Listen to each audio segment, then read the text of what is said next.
e está a ser visto o filme, António Marinho e Pinto. É curto.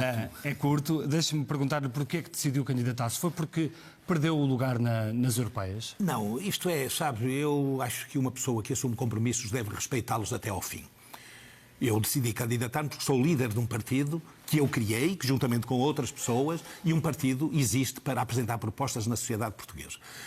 Mas já o disse, fiz política durante 5 anos quando deixei o exercício da profissão. Entrei na política desde 2014 e não é profissionalmente porque eu não vivo da política. Mas em poucas palavras, como é que definiria o seu projeto para a política, para a próxima legislatura? É dignificar a política, fazê-la, reconduzi-la aos seus valores matriciais republicanos. Muito bem, então vou-lhe pedir que ouça esta declaração, já que falou na questão da dignificação da vida política.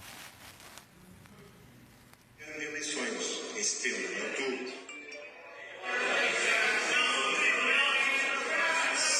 Se nós não conseguirmos fazer nada este ano, eu acho um bocado difícil. A inclusão de Pedro Pardal Henriques, que foi o rosto de um país parado, de 2 greves dos motoristas, decidiu pô-lo nas listas do seu partido. Isto não é oportunismo político? Porquê? Pergunto-lhe. Porquê? Nós incluímos independentes. Aliás, além de Pardal Henriques, incluiu outro elemento. Nós somos um partido aberto sindicato. aos contributos dos cidadãos. Porquê é que não fala na pessoa que é candidata a cabeça de lista para o Algarve, na pessoa que é cabeça de lista por Viana do Castelo, por Bragança, por Vila Real, Ou seja, por não Viseu, aproveitou, por Coimbra? não houve aqui uma mistura de um movimento de um sindicato que parou o país e o senhor aproveitou-se dele. Eu não me aproveitei nada, porque aquilo é uma coisa que estava ali ao dispor quase como do uma PDR. barriga de aluguer. Ele era uma coisa que estava ali ao dispor do partido. Não. Ele é uma pessoa que tem o seu próprio pensamento, tem o seu próprio trajeto, tem a sua própria coragem, tem as virtudes e os defeitos de muita gente, mas é uma pessoa com coragem. E que pela primeira vez neste país tocou num ponto que é fulcral, que é o controle que os partidos têm sobre a vida política e sobre a vida social. Mas o país não concordou. Bernardo, mas o país não concordou com aquilo. Veja as sondagens de opinião, por exemplo. Nós não nos guiamos. Se fôssemos fazer sondagens. Há estudos de opinião muito rigorosos que mostram que os portugueses não gostaram da greve dos motoristas. Por isso, António Costa não estava à beira de uma maioria absoluta. Não é por causa disso. A maioria absoluta, vamos vê-la. À beira. Não é por causa disso. Não foi pela greve dos camionistas. É por uma forma de fazer política sem princípios, voltada para os fins. E se o fim convier à clientela que eu represento, então vale tudo. Eu quero dizer-lhe que o Dr. Pedro Pardal Henriques é uma das figuras mais notáveis que apareceu na vida pública portuguesa, no combate político, porque chamou a atenção para 2 dos problemas mais graves. Primeiro, o controlo dos sindicatos pelos 3 grandes partidos. PS, PSD e PCP controlam 90 e tal % dos sindicatos. Ou seja, esses sindicatos não estão ao serviço dos interesses dos trabalhadores que dizem representar, mas ao serviço dos interesses partidários a que pertencem, dos partidos a que pertencem. E o PDR decidiu assumir essa causa também para si? Nós sempre assumimos isto. E pessoas como o Dr. Pedro Pardal Henriques, como o Bruno Fialho, como os candidatos que temos desde Viana do Castelo, Bragança, Algarve, por aí, Porto, que sou eu, e os que estão a seguir a mim, são pessoas válidas que queremos mudar este estado de coisas. E não teme que a onda negativa que os motoristas, a greve dos motoristas causou, possa intoxicar o seu partido? Nós não andamos nisto pelo populismo ou pela popularidade. Nós andamos por princípios. Muito e bem. O princípio essencial é este. Denúncia das fraudes nas remunerações, na fuga aos impostos e na fuga às contribuições à segurança social e no controle, na emergência de um sindicalismo independente que foi sempre controlado pelos partidos. Falou dos princípios do seu partido, o senhor assume no seu programa que muitos aderiram ao PDR, fizeram-no apenas com propósitos egoístas. Sim. E que acabaram por sair. Ou seja, saíram alguns, outros ainda irão sair. Quando o seu partido dá sinais de grande instabilidade, porque é que os portugueses... Nós não damos sinais de instabilidade. Eu disse, já saíram há anos, alguns. Sim. Já saíram alguns. E alguns até saíram, eu não tenho pejo em falar isso, saíram da pior maneira, pelas piores coisas, saíram. E um grande combate, além do combate na sociedade, o combate político externo visível, nós travamos também um combate interno pela dignidade política, pela honradez política, pela palavra. O político tem que ter palavra e não pode usar a palavra e a sua honradez ao sabor das conveniências e, sobretudo, dos interesses fluidos das clientelas vorazes que dominam os aparelhos partidários. Muito bem, vamos então à sua palavra, porque nas últimas eleições as suas previsões para a legislatura eram estas. Vamos ouvir. A votação de hoje não proporciona condições de governabilidade para Portugal. Portugal vai entrar numa fase de instabilidade, Portugal vai entrar numa fase até algo de turbulência política.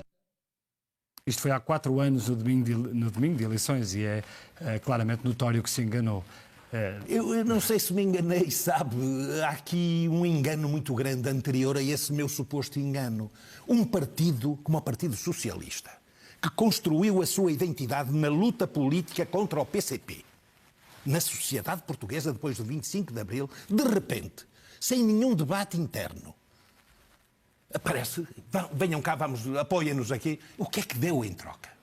Não sabemos ainda o preço que pagou. Um partido como o PCP, que passou 40 anos da democracia a dizer o piorio do Partido Socialista, dizer que era a direita mais retinta, fazia as políticas da direita, e de repente, docilmente, como um cordeiro, vai apoiá-lo. Pergunto-lhe assim que é jornalista. Mas não é isso que os portugueses sentem ontem. Estes 4 anos não foram 4 anos de estabilidade, de conquistas na frente externa, na frente interna? Foram 4 anos em que a estabilidade económica à escala mundial teria permitido muito mais do que aquilo que se fez em Portugal. E, sobretudo, teria permitido aliviar muito... Teriam permitido o quê? Em termos económicos, consolidar as contas, diminuir o déficit, diminuir a dívida pública, que nós estamos a empurrar... ainda mais o déficit, mas o déficit já está... O déficit, ainda existe déficit, ou seja, ainda gastamos mais do que aquilo que recebemos. Mas vamos chegar ao final do ano com déficit zero. Não sei. São previsões e as previsões são... O déficit está em 0,2. As previsões, como dizia o Mark Twain, é muito complicadas quando se referem para o futuro. Portanto, vamos ver. Agora, a economia à escala mundial teria permitido, com um governo voltado para a resolução dos problemas portugueses, diminuição extraordinária da dívida. Essa sua indignação com o Partido Socialista tem alguma coisa a ver ainda com José Sócrates? Não, olha, eu não tenho nenhuma indignação com o Partido Socialista. Admiro muito o Partido Socialista. Foi um partido fundamental. António Costa, se quiser. Foi fundamental para a consolidação da democracia em Portugal. O Partido Socialista é constituído por pessoas muito válidas. Curiosamente, as mais válidas estão afastadas. Mas estamos a ver, por exemplo, na imagem um editorial que o senhor assinou enquanto era bastonário da Ordem dos Advogados a defender José Sócrates. Hoje, se fosse... Eu não defendi José Sócrates. Não, o senhor... Desculpe, era um editorial enquanto bastonário que o senhor dizia carta anónima que incriminou. Sócrates foi escrita por sugestão da PJ. Aquele editorial no boletim da Ordem dos Advogados. Está aqui. Eu não estou a defender Nem vale a pena discutir se um bastonário pode ou não escrever um editorial destes. O bastonário é livre de escrever aquilo que pensa e responde perante a lei. Há choque de interesses, não é? Não há interesse nenhum. Eu era bastonário e escrevi a denunciar uma conspiração. E o que é espantoso, que tantos anos depois, os autores dessa conspiração continuam impunes, sobretudo, exceto o inspetor da Polícia Judiciária que foi condenado. Portanto, não admite que se enganou na sua avaliação sobre José Sócrates? Serrão.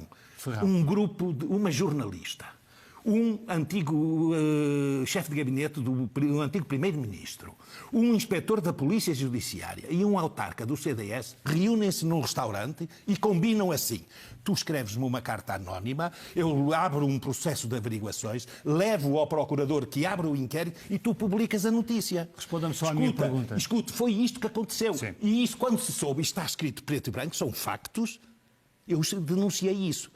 Eu não posso escrever isso, porque era bastonário, por amor de Deus. Estamos a caminhar para o fim. Não admito que se enganou na sua avaliação sobre José Sócrates. Hoje, à luz do que se conhece, não só do que é judicial, mas do que é político. Do que é judicial, não ponho as mãos no lume por José Sócrates, nem por nenhuma pessoa envolvida com a justiça. Por ninguém. Ponho as mãos e defendo que o processo judicial em Portugal deve ser um processo justo.